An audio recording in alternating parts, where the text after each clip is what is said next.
It began with a sentence so careless yet so revealing that it shook South Africa's political conversation. President Cyril Ramaphosa stood before his nation and compared what he calls the ANC Monologue to Cordessa and even to the Freedom Charter. For millions of South Africans, this was not just ridiculous, it was insulting. Cordessa was born in fire in real struggle when ordinary men and women risked their lives to overthrow apartheid. The Freedom Charter was not a staged event. It was a cry of blood and sacrifice. And yet today, Ramaphosa dares to place his hollow dialogue beside those sacred milestones. This is not just about one speech. It is about what happens when a ruling party that once commanded 70% of the vote now clings to barely 40% and still refuses to let go. It is about a president who tries to rebuild power, not through parliament, not through the Constitution, but through a stage-managed performance designed to steal the hearts of the people he has already lost at the ballot box. But here is the contrast that Africa itself cannot ignore. In Burkina Faso, President Ibrahim Traoré does not hide behind artificial dialogues. He does not pretend that sovereignty can be manufactured in a hotel hall. Instead, he meets his people directly, anchoring his leadership on truth, action, and accountability. One leader seeks legitimacy by inflating numbers, the other by facing reality. So I ask you, is Ramaphosa protecting democracy, or is he quietly overthrowing it under the name of dialogue? If votes can be ignored, if a 40% result can be twisted into 72% of power, what does democracy even mean? Friends, stay with me. Because in the next few minutes, we will expose how this ANC monologue is not a harmless meeting. It is a rebellion against your vote. And before this video ends, I will show you exactly what we as citizens can do. If you believe South Africa must rise instead of whimper press, share this story and let us begin. The fall of a giant rarely comes with thunder.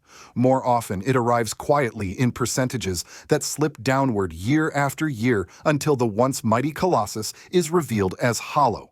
South Africa's African National Congress, the Liberation Party that once commanded the world's admiration, has been on that path for 2 decades. Do you remember when Jacob Zuma celebrated victory with a wide grin, boasting that no one can defeat us if we are with the people? At that time, the ANC commanded nearly 70% of the vote. It seemed untouchable, permanent, a fixture in South Africa's democracy. And yet, election after election, the numbers began to tell another story. From 70% to 60% to 61%. Slowly, steadily, the great machine of liberation began to rust. By 2024, the decline could no longer be disguised. For the first time in living memory, the ANC collapsed to 40%. The symbolism was breathtaking. A century-old party once synonymous with the struggle against apartheid had become a shadow of itself. The people had spoken. Change was no longer a whisper, it was a demand. But here is the cruel irony. Instead of bowing to the democratic verdict, Ramaphosa and his circle tried to rewrite it. They launched what they call the ANC monologue, dressing it in the robes of national dialogue. He compared it to Cordessa, to the Freedom Charter, even to the birth of South Africa's constitution. But the truth is painful. This was not a dialogue of equals, nor a moment of national rebirth. It was an attempt to undo the judgment of the ballot box. And what makes this betrayal so bitter is the contrast with Africa's rising voices. Look north to Burkina Faso. President Ibrahim Traoré has faced moments just as tense, moments where legitimacy was questioned, where the people demanded clarity. But instead of creating staged conferences, Traoré has chosen direct accountability. He does not hide behind committees or hollow speeches. He walks the streets, commands reforms, and places sovereignty above political theater. That is why, even when controversial, he is seen as genuine.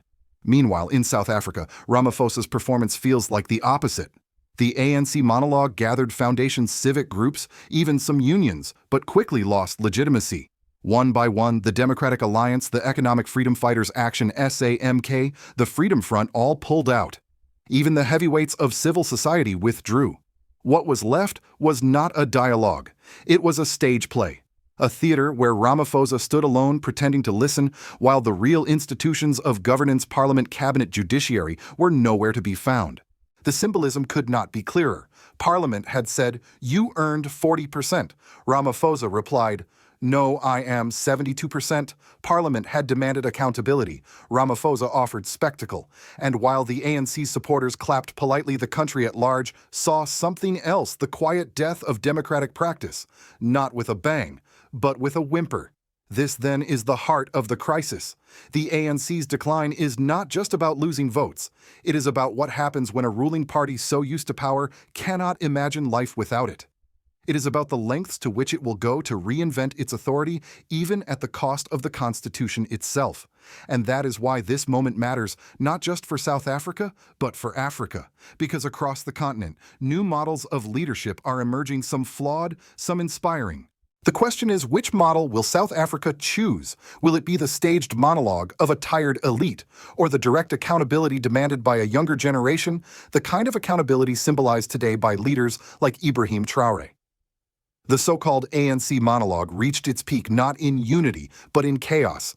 Inside the hall, the atmosphere turned raw, unfiltered. Citizens, activists, and civic leaders who had been invited began to realize what was unfolding. This was not dialogue. It was theater. And as the microphones passed from one hand to another, the voices grew louder, sharper, angrier. "Stop talking down on us," one participant shouted. Another stood and cried, "Nothing for us without us." The session descended into open confrontation. Instead of calm problem-solving, the room echoed with frustration and betrayal.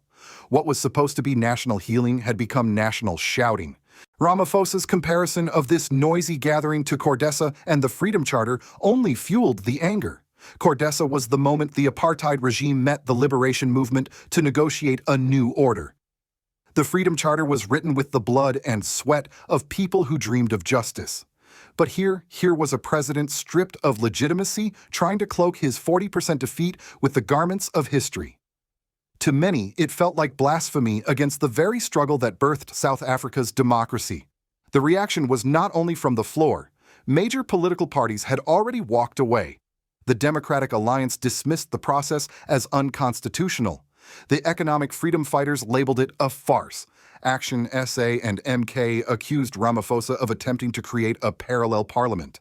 Even foundations and civic groups that once sympathized with the ANC refused to remain part of what they saw as a stage-managed charade. By the time the monologue went live, it had already lost its most credible voices, and yet Ramaphosa pressed on. Like Absalom in the ancient story, standing at the gates whispering to the people, "Come to me, I will give you justice," he sought to steal the hearts of the nation away from their legitimate representatives. The parallel was chilling. In the Bible, Absalom's rebellion ended in civil strife. In South Africa, critics fear the same seeds are being sown: distrust in parliament, erosion of constitutional order, and the rise of one man's performance politics over the rule of law. Observers were stunned at how brazen the attempt was. Parliament was absent. Cabinet was absent. The judiciary was absent. Even the government of national unity, the coalition that should have been the very center of governance, was nowhere to be seen.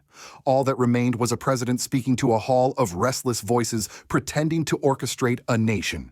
It was at this moment that comparisons with the rest of Africa became unavoidable.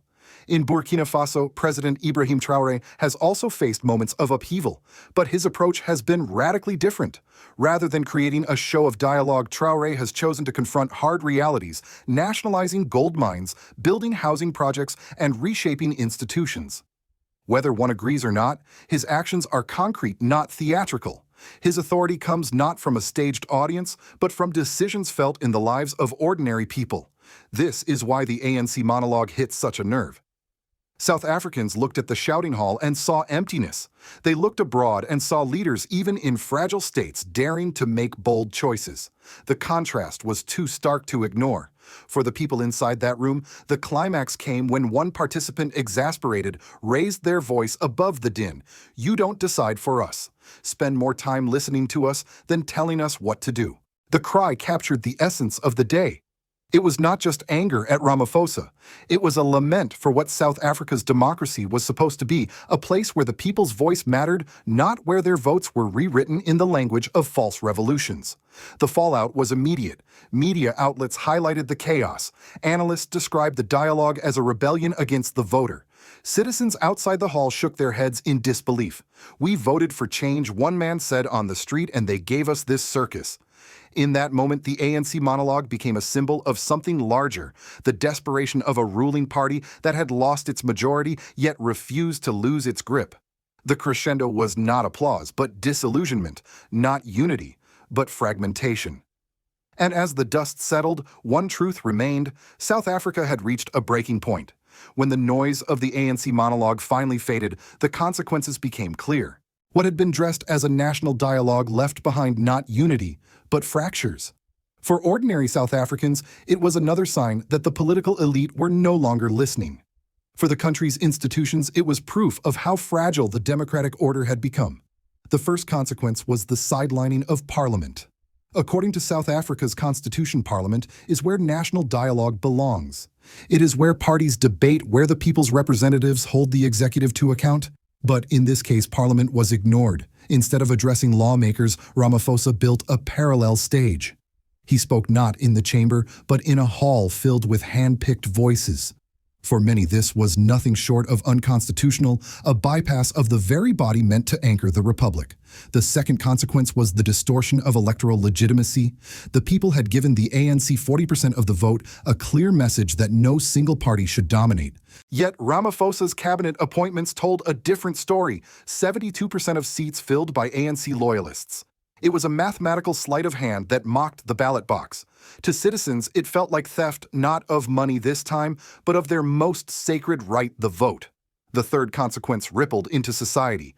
Confidence in the system eroded. Citizens began asking a dangerous question: why vote at all? If election results can be manipulated after the fact, then democracy becomes a ritual without meaning.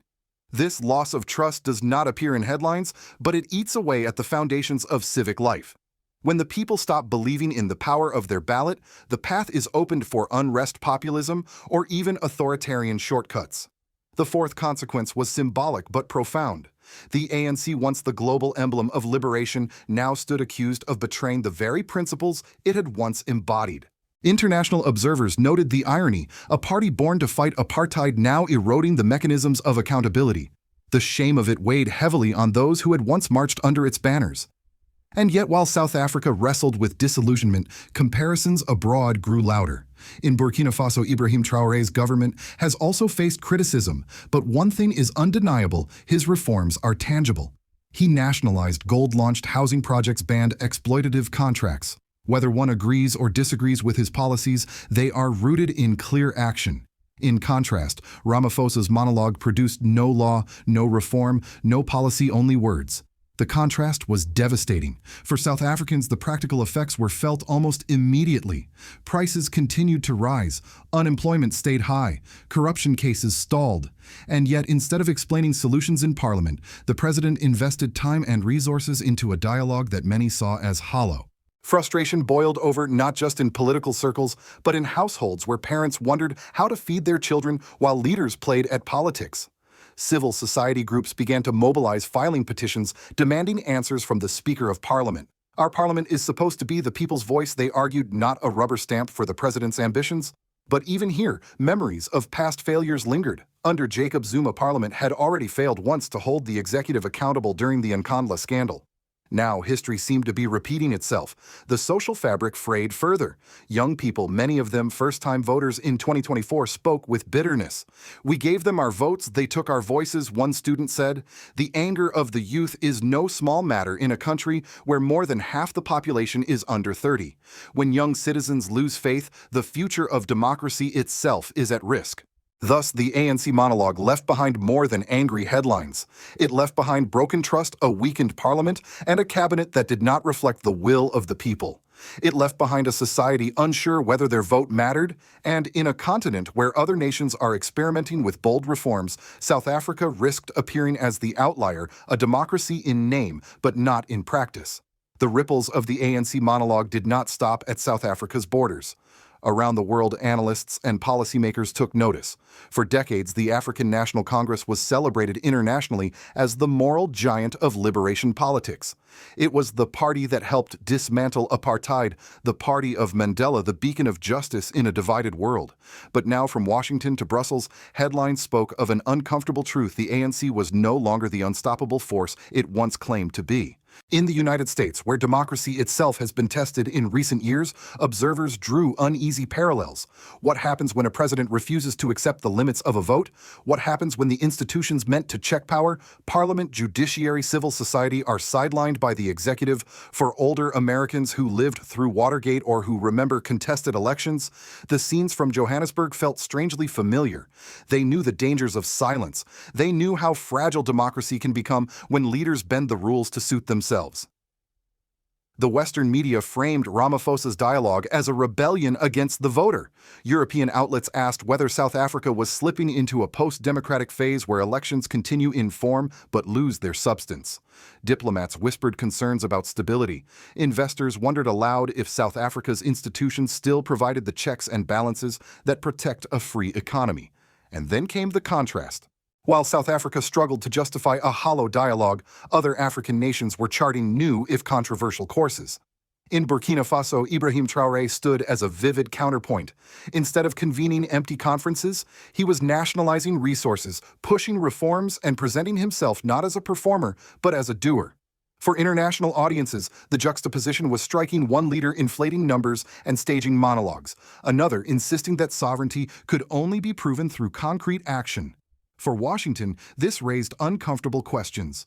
The U.S. has long partnered with South Africa as a stable democracy, a gateway to Africa.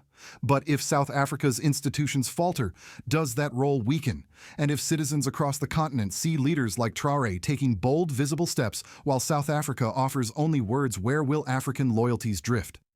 The question was no longer academic. It was strategic. For American viewers, especially those who believe in the sanctity of the ballot, the lesson is sobering.